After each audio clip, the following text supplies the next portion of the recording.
Bonjour à toutes et à tous, je suis ravie de vous retrouver dans Smart Education, votre magazine quotidien consacré aux nouvelles formations, aux nouveaux métiers, aux nouvelles pédagogies, le rendez-vous qui donne un futur à la jeune génération. L'enseignement supérieur prend le virage du podcast. Il faut dire que le format séduit. En janvier, 151 millions de podcasts français ont été écoutés ou téléchargés. Face au pouvoir de l'image, la voix prend sa place, que ce soit pour instruire ou communiquer auprès de ses étudiants. Les universités et grandes écoles misent désormais sur cet outil audio. Nous allons tenter de comprendre aujourd'hui comment elle se l'approprie avec notre invitée Alban Philly, responsable de production chez Binge Audio. Elle est notre invitée. Bonjour. Bonjour. Merci beaucoup Alban Philly de nous accompagner. Binge Audio, société de production et de diffusion de podcasts. C'est évidemment pour ça que vous êtes là aujourd'hui. Ma première question, Alban Philly, comment vous décririez l'attrait des Français pour le podcast ces dernières années? Voilà, comment ça a évolué? En fait, il se passe quelque chose avec le podcast, c'est que c'est vraiment un média qui accompagne les usages des Français.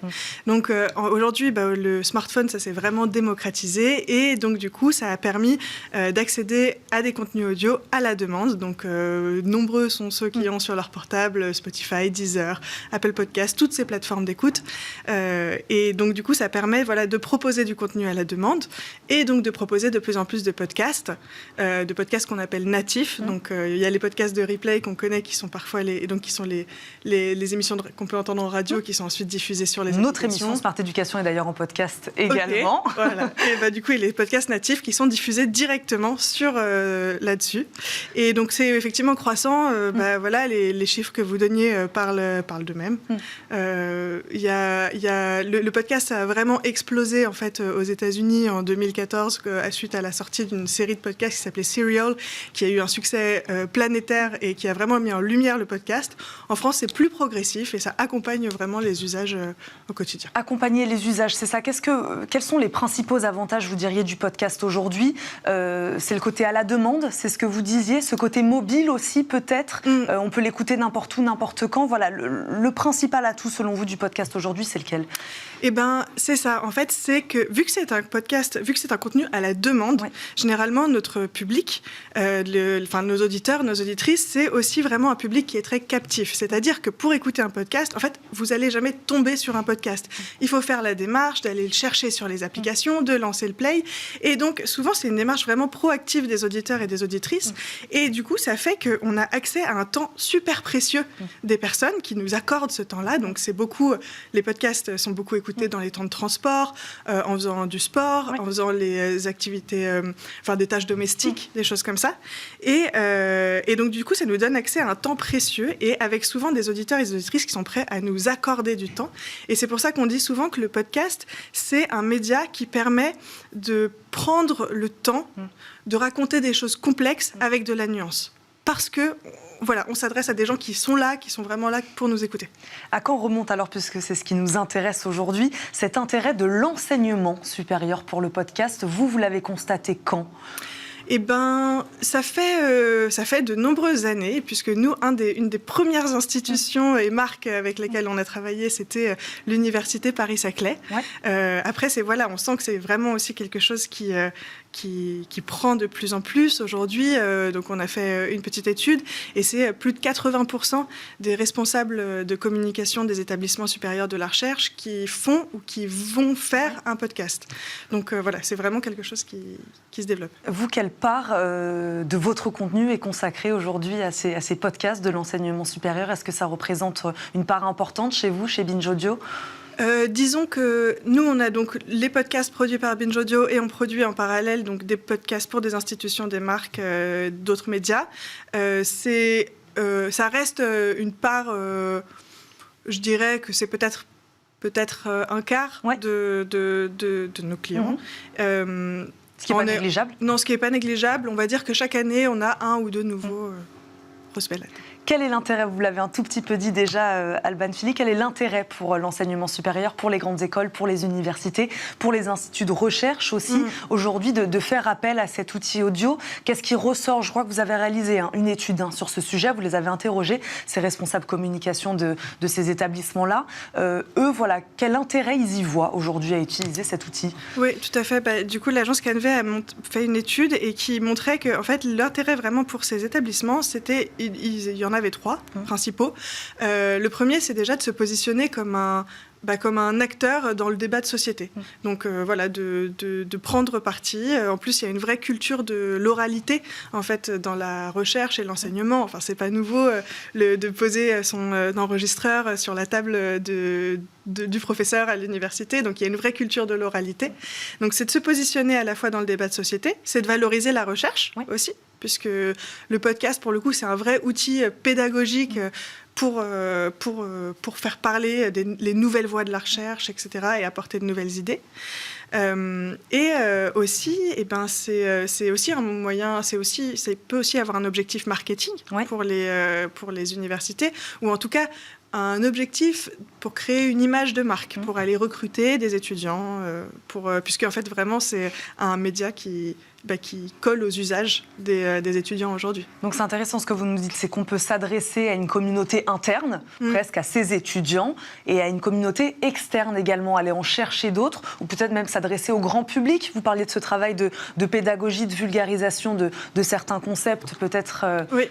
Il y a ce travail-là aussi, d'aller chercher l'autre. Exactement, puisque donc effectivement il y a une vraie culture déjà de l'oralité, mais il y a, nous, en tout cas notre rôle en tant que média de podcast, c'est d'être vraiment l'avocat du public et d'expliquer aux universités, d'expliquer aux instituts de recherche comment, par quelle porte d'entrée parler de leur recherche au grand public. Parce que en fait, tous les sujets sont intéressants. On peut parler de tout. Il faut juste trouver le bon angle et le bon format. Donc, nous, on va en proposer plein de différents selon les objectifs des universités. Donc, nous, ce qu'on recommande, c'est d'abord de voir quel est l'objectif de l'université ou de l'établissement, et ensuite de voir quelle est la cible, et en fonction de ça, on propose des choses très différentes. Et je peux vous donner par exemple quelques exemples. Oui, allez-y, bien sûr. Nous, on avait donc on a travaillé avec Sorbonne Université, qui est venu nous voir en nous disant, on fait déjà plein de projets de vulgarisation de la recherche, etc. On voudrait encore trouver un nouvel outil pour faire de la vulgarisation autour de la recherche auprès d'un public plus jeune. Et pour le coup, le podcast touche un public quand même assez jeune. Nous, c'est 80% de notre audience qui a moins de 35 ans. Et donc, du coup, ils nous ont proposé ça. Ils nous sont venus avec cette idée-là. Et nous, on leur a proposé donc, le podcast 7e Science, donc, qui est un podcast qui part de films, de la pop culture, qui sont très connus. Ouais. Et on va aller se poser une question là-dedans, qu'on va aller poser à un chercheur.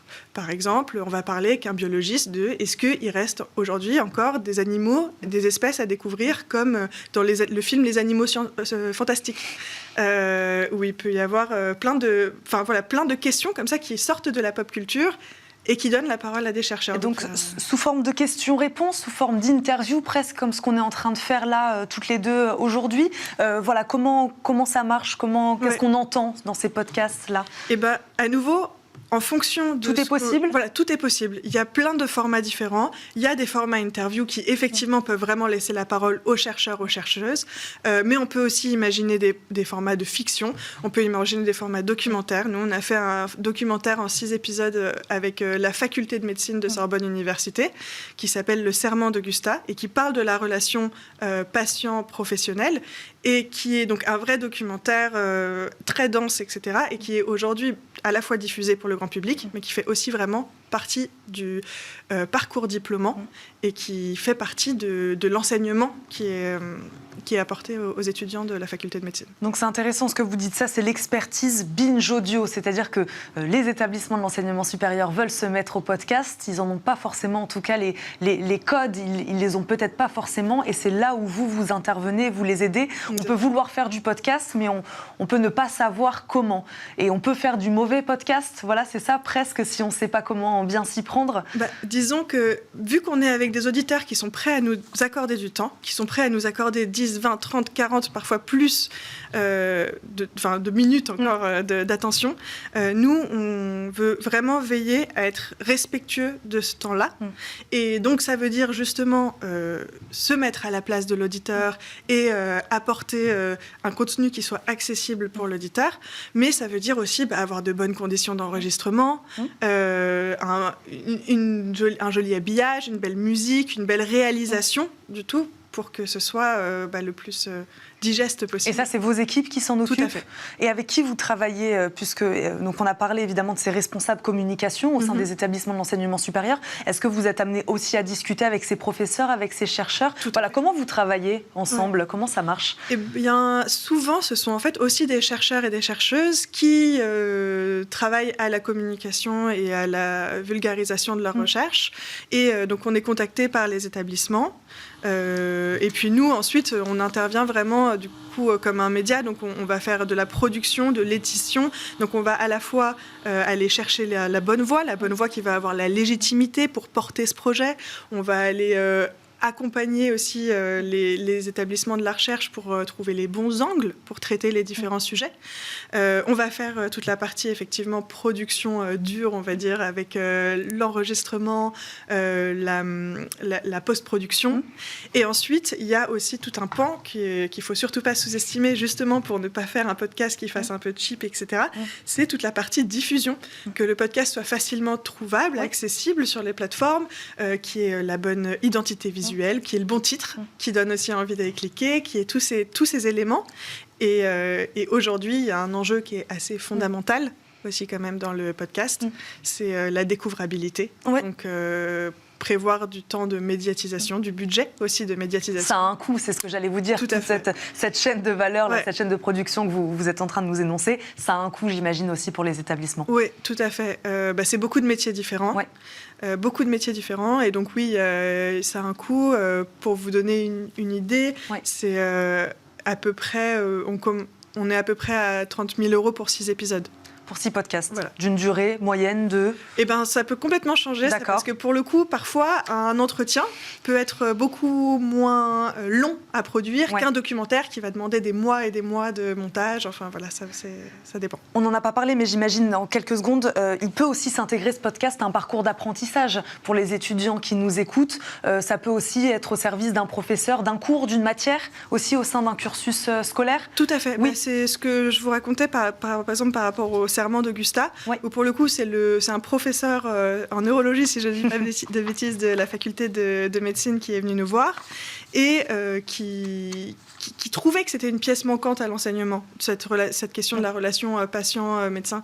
Et donc, du coup, on a vraiment conçu le podcast comme un outil pédagogique, au service aussi de la communauté étudiante. Vous parliez tout à l'heure de l'intérêt grandissant. Certains chiffres montrent quand même un tassement récent dans les écoutes de podcasts.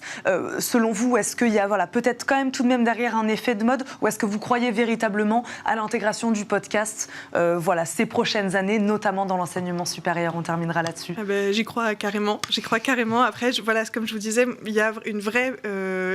Il y a un intérêt croissant pour le podcast, il y a un usage croissant. C'est juste qu'il faut trouver maintenant les moyens de se faire connaître et c'est une nouvelle pièce à mettre en œuvre lorsqu'on crée son podcast. Merci beaucoup Alban Philly de tout nous avoir expliqué sur comment faire un bon podcast. Je rappelle, vous êtes responsable de production chez Binge Audio. Merci beaucoup d'avoir été avec nous aujourd'hui dans Smart Éducation. Merci à vous de nous avoir suivis. On se retrouve très vite pour un nouveau numéro. Ciao.